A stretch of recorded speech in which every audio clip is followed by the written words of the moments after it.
Assalamualaikum warahmatullahi wabarakatuh. Halo semuanya, selamat datang di podcast kami. Di sini kami akan membahas terkait identitas manusia Indonesia. Nah sebelumnya, perkenalkan dulu nih, nama saya Salsabila Cita Devi dan narasumber kami. Oh ya, saya adalah Maudina Purinda. Nah, sebelumnya saya mau tanya nih, Kak Dewa asal mana sih? Asalku Sidoarjo. Wah, Sidoarjo nih. Nah, berhubungan sama materi kita di podcast kali ini. Nah, saya mau tanya terkait dengan bagaimana sih ciri khas manusia Indonesia menurut Kak Dewa? Kalau ciri khas manusia Indonesia itu kan biasanya terbagi, kalau bisa dilihat dari sudut pandang fisik itu, kalau dilihat dari warna kulit cenderung gelap. Begitu juga sama di Sidoarjo nih, lebih ke menjurus lagi. Kalau Sidoarjo sama juga coklat gelap. Ada yang kuning langsat mungkin. Ada yang kuning langsat, tapi kalau putih banget tuh gak ada ya. Jarang satu. Mungkin ada yang dari Western, dari Cina itu. Oh ya, yang nggak pure warga Sidoarjo. Nah, selain ciri fisik yang disebutkan Kak Dela tadi, kira-kira sikap orang Indonesia menurut Kak Dela itu bagaimana? Kalau sikap orang Indonesia sih, kalau dilihat saja dari nilai-nilai Pancasila aja ya jelas gotong royong ya. Gotong royong. Kalau di daerah saya juga di Sidoarjo juga gotong royong dan sikap saling tolong menolongnya itu sangat tinggi. Seperti kayak ada tetangga yang punya hajatan itu saling membantu. Bahkan nanti ada yang punya hajatan lagi yang lainnya saling membantu sih. Itu cara pegang. Iya, di zaman sekarang juga kira-kira masih diterapin juga, Pak. Kalau dari sekarang sih ya masih, meskipun semuanya serba instan ya. Misalnya kalau ada hajatan semuanya ada catering, ada vendor-vendor lainnya, tapi tetap itu membutuhkan tetangga. Nah, selain itu saya juga ingin tahu nih, nah gimana sih sifat atau kayak sifat kepribadiannya orang Sidoarjo, misalkan kayak kira-kira kalau dari segi misalkan emosinya gimana, kalau misalkan mengontrolnya. Ya kalau Sidoarjo, kalau dibandingkan ya luar apa ya istilahnya, luar Sidoarjo seperti keresidenan Blitar, Kediri ya, itu dibanding orang Sidoarjo ya, orang Sidoarjo itu agak keras. Katanya juga kan kalau bilang merek gitu kan, kalau orang daerah Kediri, Blitar kan cenderung kalem dan lincah, lebih kalem, lebih lembut. Kalau Sidoarjo mah dan bisa dibilang kasar, tapi ya kalau sesama warga Sidoarjo sih ya biasa ya, cuma kalau kita membaur dengan warga lain pastinya kita dibilang kasar banget nih kan. Jadi ya itulah namanya kita bermasyarakat juga ya.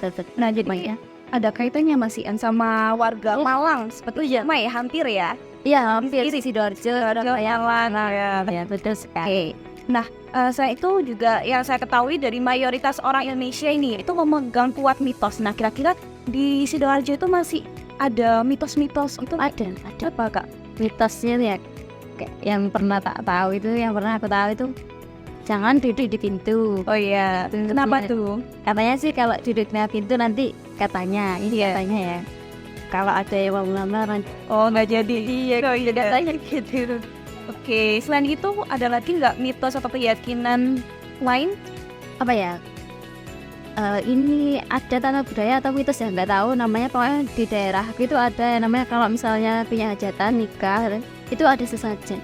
Oh, isian kayak pisang, terus apa aja nggak tahu komponennya. Pokoknya ditempatkan kopi gitu ya. Betul. Nah itu tadi terkait sama Kak Dela ya, terkait ciri khas yang manusia Sidoarjo nih. Oke, selanjutnya kita akan membahas terkait ciri khas yang ada di Malang, khususnya Kabupaten Malang. Silakan disimak. Baik, kali ini saya akan melanjutkan pembahasan podcast kali ini. Dan sekarang saya selaku pewawancara. Perkenalkan, nama saya Satira Rifa. Dan di sini kita sudah bersama narasumber kedua kita. Siapa Pak? Boleh perkenalan dulu? Halo, perkenalkan nama saya Nadia Jayanti. Saya selaku narasumber kedua dari podcast terkait filosofi yang membahas terkait ciri khas manusia Indonesia. Oke, nah sekarang saya pengen tahu kakaknya ini asalnya dari mana, Kak?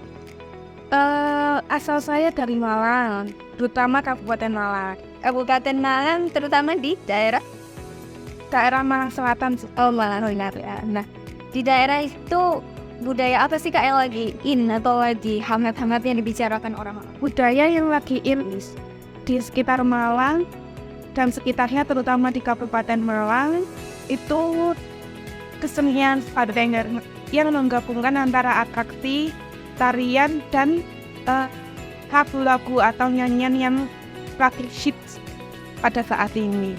Ya, selain itu, selain kesenian bantengan, ada budaya lain nggak sih Kak di daerah ini? Kalau untuk saat ini yang lagi in itu bantengan aja sih.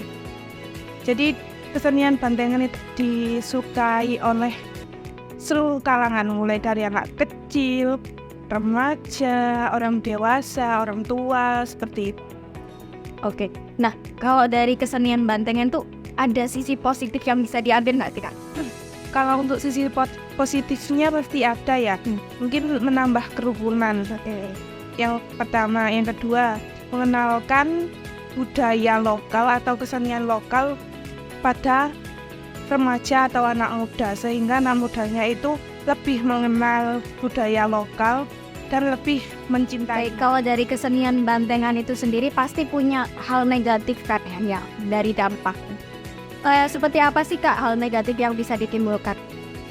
Hal negatif yang ditimbulkan terkait kesenian tersebut mungkin kan di situ banyak massa, banyak orang, mungkin ada pertikaian, ketidakcocokan, dan itu membuat masyarakat sekitar atau orang yang di sekitar situ terganggu. Ini seperti itu dia. Baik, kesimpulannya adalah ternyata orang Jepang dan orang Sidoarjo itu ternyata memiliki identitas yang hampir sama, mulai dari ciri fisik, kemudian dari citizen. Nah, kalau dari Kak Nadia ini tadi, kita bisa mengambil salah satu budaya yang lagi in, yaitu ada kesenian batik.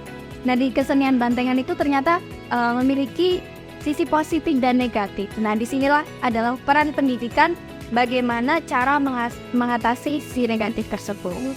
Nah, mungkin itu pembahasan dari saya. Sekian, bisa lanjut. Terima kasih. Sampai jumpa di podcast selanjutnya.